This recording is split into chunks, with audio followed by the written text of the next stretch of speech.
Okay, first off, if you think I hate science or think it's unuseful, you're definitely wrong.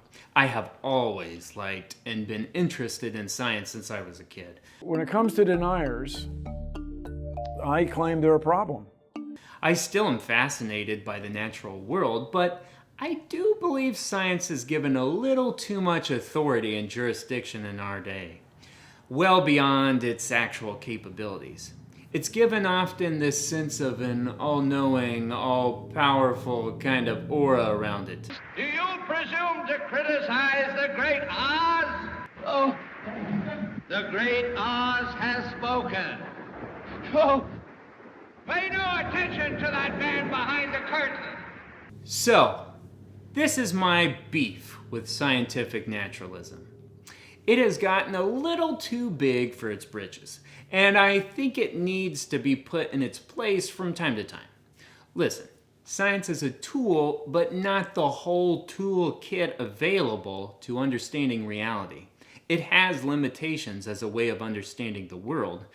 People get a little too hyped up on the Kool-Aid as to what science can do and forget that a lot of things they hope it can solve are actually logically impossible for science to solve. She blinded me with science.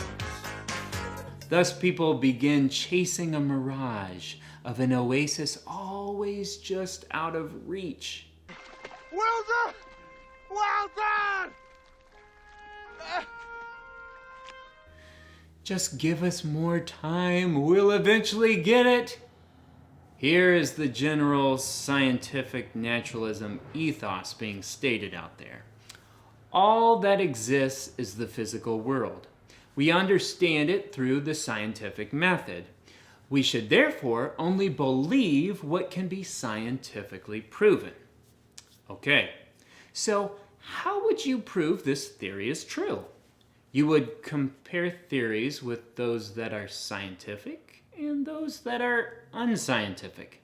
However, you can't compare theories because scientific naturalism wouldn't accept any theory that was done unscientifically, therefore automatically disqualifying any competitor whether they could find the truth or not.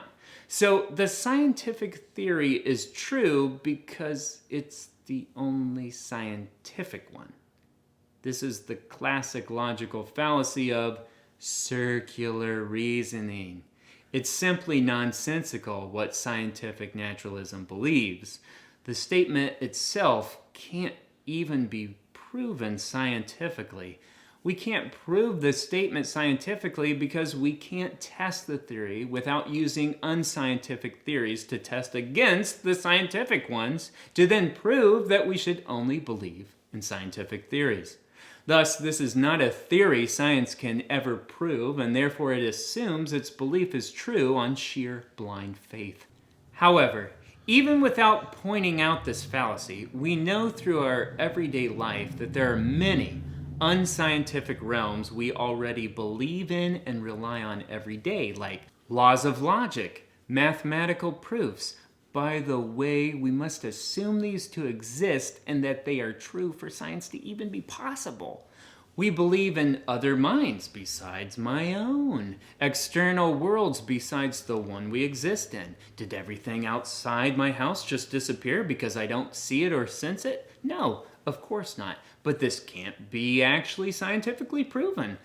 Another is the fact that the past was not created a moment ago with just an appearance of age to it. This cannot be scientifically proven, and thus history itself is inherently unscientific.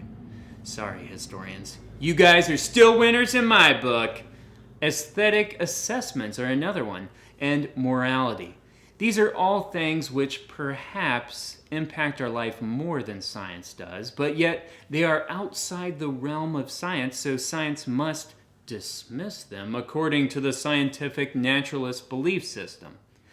Of course, if it did, it would mean its own destruction, crumbling the very foundation on which it is built. Math, for instance, being one of those cornerstones to the foundation.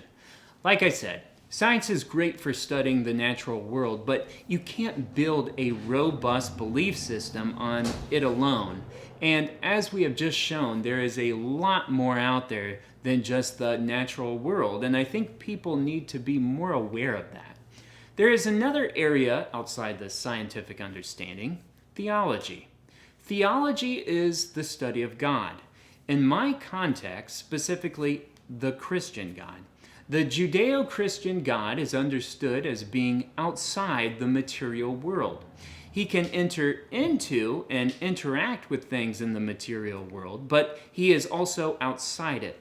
Therefore, this is something science could definitely never test scientifically, just like the other things, which really isn't a problem or a big deal at all. As we have shown earlier, all kinds of things more certain than science can't be scientifically proven, and that doesn't make them any less real.